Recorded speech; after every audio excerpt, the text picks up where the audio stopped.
सबकी निगाहें टिकी हुई हैं बिहार विधानसभा के नतीजे पर। 243 सीटों वाले विधानसभा के नतीजे अभी सबकी असमंजस बनाए हुए हैं, क्योंकि जो एनडीए है वह 123 सीटों पर बढ़त बनाए हुई है, वहीं गठबंधन भी 114 सीटों पर लगातार जो बढ़ोतरी बनाया हुआ है। ऐसे में सभी सोच रहे हैं सरकार किसकी बनेगी, एनडीए की सरकार बनेगी या जेडीयू की सरकार बनती है। लेकिन अभी जनता के बीच में कैसी असमंजस की स्थिति है और बिहार से बाहर यूपी की जनता क्या सोचती है, क्योंकि ये जो नतीजे आएंगे वो आने वाले यूपी के चुनाव की भी फैसला करेंगे। इसके साथ ही बंगाल में जो चुनाव होगा उसका भी भविष्य तय होगा।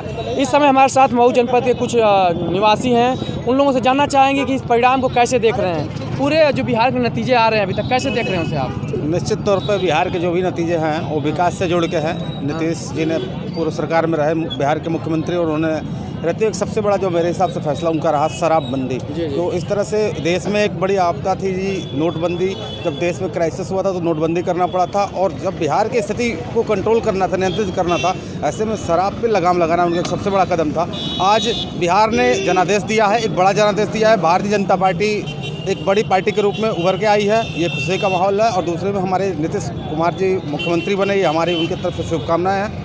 जैसे अभी जो देखा जा रहा है, जो नीतीश कुमार थे उनकी जो सीटें थी काफ़ी कम हो गई है, भाजपा आगे चल रही है, क्या कारण देख सकते हैं इसे? देखिए, अब नीतीश जी और भाजपा जी को एक तरह से बांटने का काम न किया जाए। सीधे तौर पे वो एक एनडीए है, और इसमें जब कोई बढ़ता है तो कोई घटता। परिवार है, परिवार में समानांतर नहीं हो सकता है। एक परिवार है और परिवार में एक आदमी अगर बड़ा कोई आगे बढ़ रहा तो छोटा उसके साथ ऑलरेडी, दोनों को ऐसे नहीं मापते हैं कि कौन कम हुआ कौन बेसी हुआ। एक एनडीए है।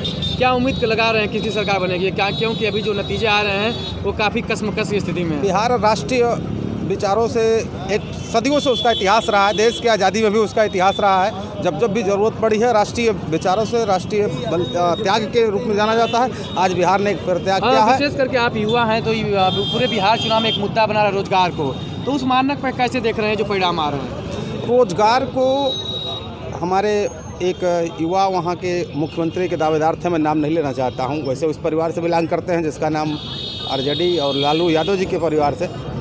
तो उनकी एक हमारे युवाओं को काफ़ी प्रलोभन देने का काम किया। वो गलत तरीके से उन्होंने बयानबाजी करते हुए, हालांकि बाद में वो बयान से पलटे अपने ज़रूर, और वो हमारे युवाओं को झांसा देने का काम किया था। हालांकि जनता जागरूक है, एक बड़ा जनादेश दिया है, उनके विपक्ष में कर दिया है, और हम चाहेंगे कि युवा जो है ऐसे लोगों को किनारा ऐसे ही करते रहे और देश में विकास की गंगा बहाए। जो बात की जा रही है, जो एग्जिट पोल के नतीजे आए थे उसमें कहीं ना कहीं महागठबंधन को लोग बहुमत दे रहे थे, लेकिन अभी जो नतीजे आ रहे हैं वो तेजस्वी के जो मानक थे उसके खिलाफ जा रहे हैं, या अभी कुछ हो भी सकता है, उसके हम कुछ बोल नहीं सकते हैं।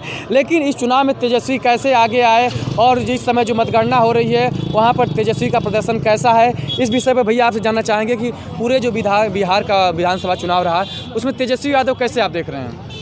जी, तेजस्वी यादव की राजनीतिक पैदाइश की यदि मैं बात करूं तो यह गत विधानसभा चुनाव 2015 में नीतीश कुमार द्वारा लालू यादव के साथ किए गए बेमेल गठबंधन की पैदाइश हैं। उनका कोई राजनीतिक इतिहास नहीं है सिवाय एक इतिहास के कि वह लालू यादव के बेटे रहे हैं। ऐसे में नीतीश ने उनके पार्टी के साथ गठबंधन करके सरकार बनाई, जिसमें तेजस्वी को उप मुख्यमंत्री बनने का मौका मिला। यह उनका स्वर्णिम युग रहा उनके राजनीति का। राजनीति में प्रवेश करते ही बच्चा उप मुख्यमंत्री बन जाए, फिर क्या पूछने। जो बिहार में लालू की पार्टी मटिया मेट होते जा रही थी, उसे संजीवनी मिली है उस चुनाव में। अब आते हम इस चुनाव में विधानसभा 2020 विधानसभा में, अब यहाँ एंटी मोदी, हम इसे तेजस्वी की जीत नहीं कहेंगे। तेजस्वी ने अच्छा प्रदर्शन किया इस चुनाव में, निसंदेह, नकार नहीं सकते, लेकिन आप इसके भविष्य में जाइए। एंटी मोदी जितने थे, चाहे मुसलमान हो, यादव हों, जो सीएए के कागज ढूंढने से नाराज हों, चाहे जिस तरह इस तरह, सारे एक हो गए और एक भीड़ जुटा के। आपने देखा होगा रैलियों में किस तरह की अराजक भीड़ थी, तेजस्वी को मंच से उतर के मैनेज करना पड़ता था। लेकिन बात आप कर रहे हैं भीड़ तो थी, लेकिन वहाँ युवाओं की भीड़ थी। पूरे चुनाव एक रोजगार का मुद्दा हाजिर रहा, बेरोजगारी या पलायन का मुद्दा रहा। उस मुद्दे पर कहीं ना कहीं लोग बीजेपी से नाराज दिखे या कहीं नीतीश सरकार से नाराज दिखे, इसे कैसे देख रहे हैं, क्योंकि तेजस्वी यादव इसी को आगे करके पूरा चुनाव लड़े? बिहार अपने आप में बहुत समृद्ध राज्य है। देश के सबसे अधिक आईएएस बिहार से आते हैं, देश में सबसे अधिक बैंकिंग एम्प्लॉय बिहार से आते हैं, आईटी सेक्टर में बिहार से आते हैं। विदेशों में सबसे अधिक बिहार से आते हैं। ऐसे में एक 9वीं फेल बच्चा और कहे कि मैं 10 लाख रोजगार दूंगा, तो बिहार का युवा समझता है वह भीड़ वोट में तब्दील नहीं हो सकती। वह चंद समूहों की भीड़ थी, न कि बिहार के आवाम की भीड़ एक थी। लास्ट क्वेश्चन आपसे, कहीं ना कहीं जो पूरा चुनाव परिणाम है इसमें तेजस्वी यादव तो आगे आए ही, वहीं जो जदयू के नेता हैं नीतीश कुमार वो काफ़ी पीछे जा रहे हैं, इसको कैसे आप पूरा देख रहे हैं? देखिए, हाँ, यह विषय है शोध का कि भाजपा की सीटें बढ़ती जा रही हैं, नीतीश की कम होती जा रही हैं। लगातार 15 साल से जो व्यक्ति मुख्यमंत्री हो, जाहिर सी बात है कि अपेक्षाओं पे सबके हम खरा नहीं उतर सकते।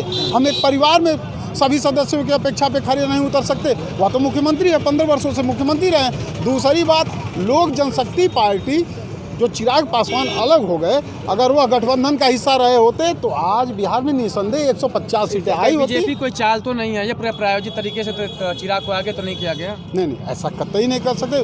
इतने निर्णायक विधानसभा चुनाव में 2 साल बाद आपको यूपी में चुनाव है, 22 में यूपी में चुनाव है, फिर उसके बाद तमाम चुनावों में सामना करना, यह तो बीजेपी के लिए एक निर्णायक जंग थी। पिछले कई विधानसभा चुनावों में महाराष्ट्र तक, मध्य प्रदेश और हरियाणा, सब राजस्थान, मध्य प्रदेश और महाराष्ट्र 3 विधानसभा चुनाव में हारने के बाद बीजेपी ने यहाँ शानदार प्रदर्शन किया। या तो उसके ना कम मौका, या तो सोचना भी बेमानी होगी। पूरे जो ये चुनाव था, बिहार विधानसभा का चुनाव था, या बात करें यूपी विधानसभा उपचुनाव का, वहीं एमपी विधानसभा उपचुनाव का, कहीं ना कहीं पूरे जगह भाजपा का जलवा कायम रहा। इसके पीछे मोदी फैक्टर भी काम कर सकता है, और साथ ही राम मंदिर का मुद्दा भी आगे रहा, और 370 अनुच्छेद का भी। लेकिन बीजेपी आज कहीं ना कहीं लीड करती दिख रही है। इसके पीछे जो मोदी का जलवा भी कर सकते हैं। इसके साथ ही तमाम क्या मुद्दे थे, इसको लेकर के मऊ की जनता जानना चाहते हैं। कैसे देख रहे हैं आप पूरे ये जो बिहार का चुनाव था, वहाँ पर तेजस्वी यादव का फैक्टर कैसा रहा? नीतीश कहीं पीछे जा रहे हैं, भाजपा की बढ़त तेजी के साथ हो रही है। पूरे चुनाव को आप कैसे देख रहे हैं? देखिए, सबसे बड़ी बात है इस चुनाव में यह देखने को मिला है कि लोग जो हैं, आम जनमानस मुद्दों की बात करना चाहती है। जैसे बहस चाहती है, मुद्दों पे बहस चाहती है। आपने देखा होगा, नौजवान रोजगार की बात कर रहा है, किसान अपने दुगुनी आय की बात कर रहा है, महिलाएं अपने सुरक्षा की बात कर रही हैं, और लगातार जो गरीब तबका है वह अपने रोजी रोटी और खुशहाल होने की बात कर रहा है। तो लोग मुद्दों की बात कर रहे हैं। तो अब आने वाला चुनाव जो भी होगा, उस मुद्दों का चुनाव होगा। आपने, और जो ये अंतर है, ये अभी आप देख रहे होंगे, महागठबंधन 121 और महागठबंधन 114 और एनडीए 121 पे चल रही है। और ये जो बहुत कम का अंतर नहीं है। अभी आप देख रहे होंगे कि 37 से 40 सीटें जो हैं वो लगभग, जिसमें 500 का एक और 1000 का अंतर है। और सबसे बड़ी बात है कि जो पोलिंग वोट की गिनती है, अभी जो पोलिंग वोट हुआ है उसकी आधी गिनती भी नहीं हो पाई है, आधी गिनती अभी बाकी है। तो जैसे धीरे धीरे अब आगे परिणाम बढ़ेगा, गिनती जैसे जैसे शुरू होगी। और अब सबसे बड़ी बात यह है कि अभी तो ये अंधेरा शुरू हुआ है, जो ये लालटेन है अब जलना शुरू होगी, और ये लालटेन अब जलेगी। और कहीं भैया कहना है कि जो अभी अंधेरा शुरू हुआ है, मतलब कि लालटेन की सरकार अभी बन सकती है, क्योंकि अभी बढ़त जो है, इस समय आपको बताना चाहते हैं कि जो एनडीए है वो 125 पे बढ़त बनाया हुआ है, मतलब कि बहुमत की सीट से 3 सीट आगे बढ़त है। वहीं जो महागठबंधन है 110 पे बना हुआ है, मतलब अगर महागठबंधन को आगे आना है तो 12 सीटों पर बढ़त बनानी पड़ेगी। लेकिन अब देखिए जनता ने क्या मत दिए हैं, क्योंकि अभी 1 करोड़ से अधिक वोटों का मतदान काउंटिंग बाकी है। आगे क्या फैसला हो सकता है, लेकिन इतना तो तय है कि जो बिहार से जो नतीजे आएंगे वह यूपी चुनाव को भी प्रभावित करेंगे और बंगाल को भी। अब देखते हैं जनता किसको सरकार अपना चुन के रखी है।